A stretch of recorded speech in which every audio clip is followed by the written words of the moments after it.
couloirs du pouvoir américain, un homme avec un récit soigneusement calibré prétend plaider la cause des Banyamulenge d'Uvira.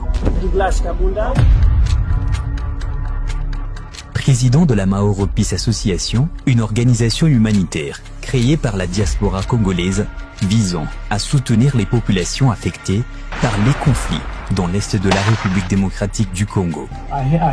J'ai entendu le président évoquer l'attaque de Kisangani, mais il a omis de mentionner Minembwe, qui subit de manière constante les attaques de drones du gouvernement depuis 7 ans déjà.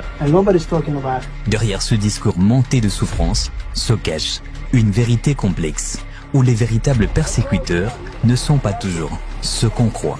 L'organisation communautaire Mahoro Peace Association est au cœur de ces investigations. Pourquoi avez-vous enquêté sur ces structures? Alors en fait, on s'est rendu compte qu'il y avait des flux financiers entre cette association et un groupe armé qui opère dans la zone des hauts plateaux, dans le sud Kivu, que depuis au moins 2020, les services de sécurité congolais comme les services de sécurité américains, notamment le FBI, avaient connaissance justement d'éléments d'information qui indiquaient justement de transfert d'argent justement entre cette association qui est basée à Dallas et ce groupe armé qu'on appelle les Twirwaneho.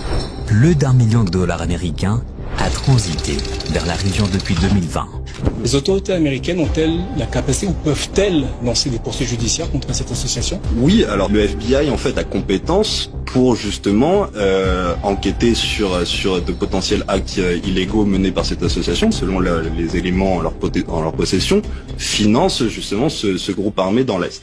Mais ce n'est pas tout. Un article publié le 17 janvier 2023 par la Prunelle RDC, citant le FBI, révèle que plusieurs membres de cette organisation ont été anciens membres de groupes armés, notamment les Twirwaneho. Ce même article cite notamment le nom de Freddy Kaniki. Je m'appelle Freddy Kaniki, je suis commissaire politique de Twirwaneho et coordinateur adjoint de l'AFC.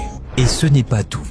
Le rapport précise également que Mahoro Peace Association est impliquée dans un mécanisme de recrutement de jeunes Banyamulenge au Kenya et en Ouganda pour alimenter le M23.